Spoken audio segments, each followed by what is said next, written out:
All right, so today we're going to be revisiting a classic.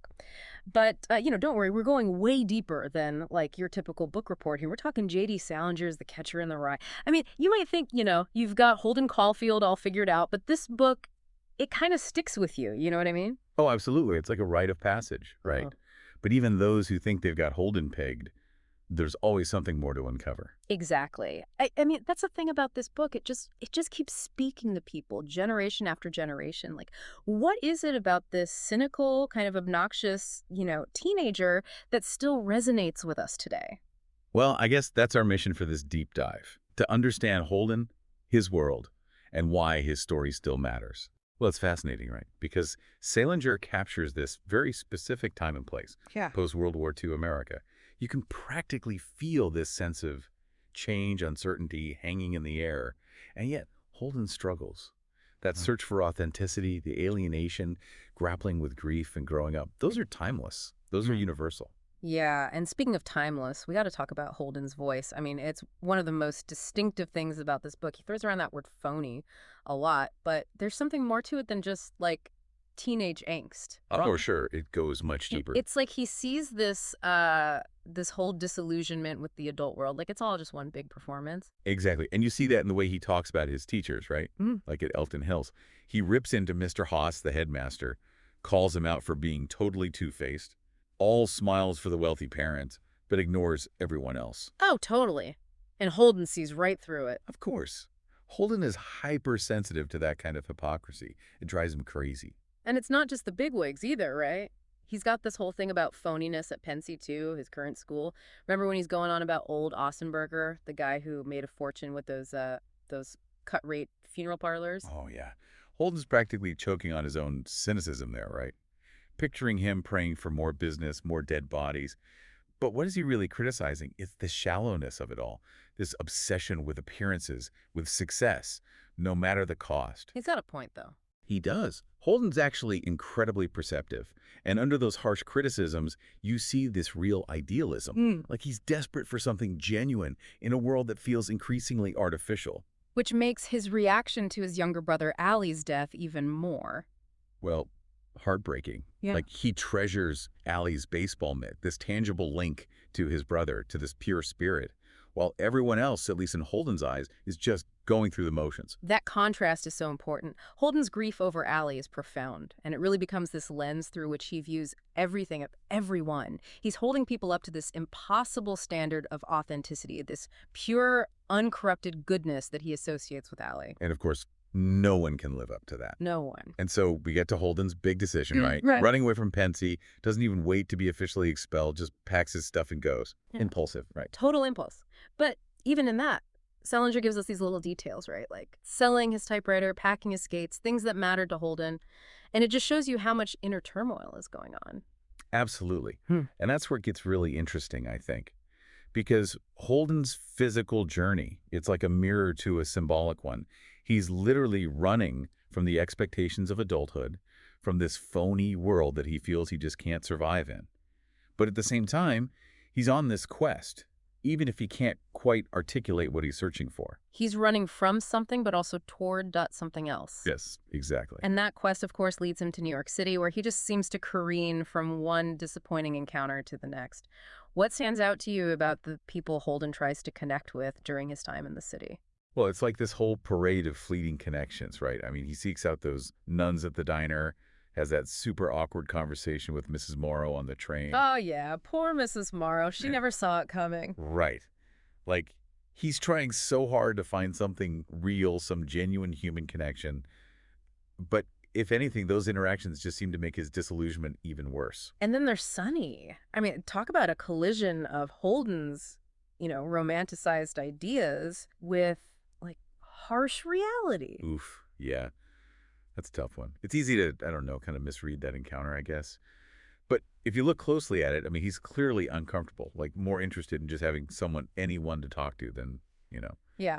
than anything else. He doesn't even really know what he wants. Right. It's like Sonny represents this loss of innocence, this Mhm. intrusion of the adult world that just completely terrifies him. It's like he's constantly looking for connection, but like in all the wrong places, you know? And his date with Sally Hayes, that's another perfect example. I mean, he actually seems to be like having fun, right? Skating with her, all that. But then he just sabotages the whole thing with this like out of nowhere outburst about running away together. What is that about? Well, I think it goes deeper than just Holden being Holden. It's almost like he can't handle any real, genuine connection. Like maybe he's terrified of it, because it means what? Letting someone actually see the real him. And that's terrifying, especially when you're not even sure who that is anymore. Exactly. Like, who is the real Holden? He doesn't even know. And then there's that whole awkward encounter with Carl Luce, his old buddy from Wooten School. Oh, man. Poor Carlos, he did not sign up for that. Right. Holden's trying to have this deep philosophical conversation, but Luce just finds him annoying, immature, can't wait to get away. You can practically hear him making up excuses on the phone. Oh, totally. But, all these encounters, they just highlight how incredibly lonely Holden really is. Oh, And absolutely. he's desperate for something real, something authentic. But he keeps projecting this, like, idealized version of what he thinks a relationship should be onto all these other people. Right.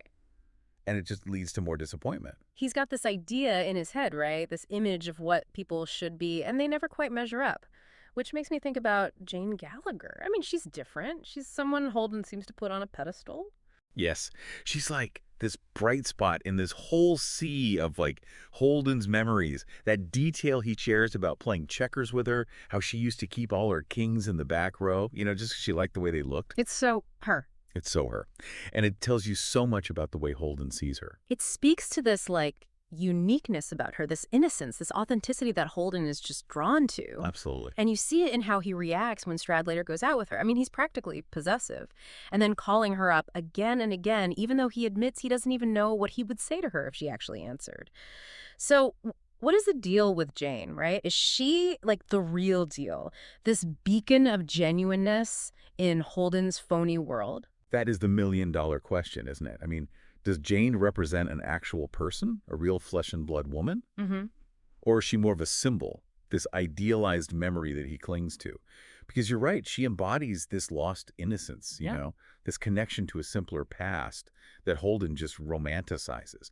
But Salinger is brilliant in how he does this because he leaves it deliberately open to interpretation. It makes you wonder of what Holden's searching for. All right. If it even exists at Totally. all, Right. Because he's so wrapped up in this idea of preserving innocence, right? Which is like the core of this whole Catcher in the Rye thing. Oh, absolutely. And I mean, you can't talk about that without talking about that scene with Phoebe, his little sister, where he talks about, wanting to be the Catcher in the Rye. Yeah, it's one of those moments, right? One of the most pivotal moments in the whole book. Absolutely. He's talking about that song, the one he misremembers. This whole fantasy about, like, saving children from falling off a cliff in a field of rye. It's such a powerful image. So powerful. And it just captures perfectly all those complex emotions, right? Yeah. I mean, there's the fear of adulthood, the yearning for childhood, that deep desire to shield others, especially Phoebe, from all the pain, the disillusionment that he's already experienced. And speaking of disillusionment, I mean, we got to talk about Holden's visit to Mr. Antolini, his old English teacher. Shows up at their apartment in the middle of the night, and Mr. Antolini tries to, like, impart some wisdom, right? Warns him about heading for this terrible fall, but it doesn't exactly go as planned. Yeah, it's like he's right there on the edge of it, like on the verge of really hearing what Mr. Antolini is trying to tell him. Totally. But he's just not ready. Not ready. And that's the tragedy of Holden Caulfield, right? I mean, he's looking for answers, for connection, but he's looking in all the wrong places. Like, the real guidance, the real connection, it might be right there in front of him. It is. It is right there. But he just can't see it. He's not ready. It's heartbreaking. And then that ending, I mean, talk about ambiguous. It's one of the most famous ambiguous endings in literature. Oh, absolutely. Holden watching Phoebe on that carousel going around and around. There's this sense of peace, but also just this incredible sadness. What do you make of that final scene? Well, it's bittersweet, for sure. I mean, after everything he's been through, all the chaos. Yeah. So it's like Holden finally just, let's go, He's accepting Phoebe's happiness, even though he can't quite share it. It's like he's realizing that whole Catcher in the Rye fantasy, that desire to protect everyone from Well, from reality, Hmm. it's just that. It's a fantasy. He can't protect Phoebe or anyone from growing up, from pain, from disappointment. It's just Right. not a fit life. Right. And that's the thing, right? I mean, the fact that he's telling us this story from, well, we can assume some kind of institution, right? Hmm. It suggests that he did eventually take that terrible fall Yeah. that Mr. Antolini warned him about. But, yeah, there's also this glimmer of hope in that ending, don't you think? Oh, yeah, for sure. I mean, he's reflecting on everything he's been through, and he even admits that he misses the people he was criticizing, Yeah. which suggests What? some self-awareness, right? Right. Maybe even a path toward healing, to Yeah. actually re-engaging with the world Yeah. on the world's terms. It's not like a happy ending, but it's not totally bleak either. Not totally. Salinger leaves us with that image, Yeah. that carousel, the symbol of childhood, of innocence, just going around and around. And it reminds us, I think, that even in the face of despair, in a world that feels so often, phony and overwhelming, there's still beauty. There's still a kind of hope. Beautifully said. And that's what makes The Catcher in the Rye so much more than just a coming-of-age story. It's a reminder that growing up, it's not something you just do once and it's over. It's a lifelong process. Totally. And sometimes I think the most important journeys that we take, they're the ones we take within ourselves. Love that. Thanks for joining us for this deep dive into The Catcher in the Rye. We didn't even cover half of it, but There's always more to say about Holden. always more to say. We'll catch you next time.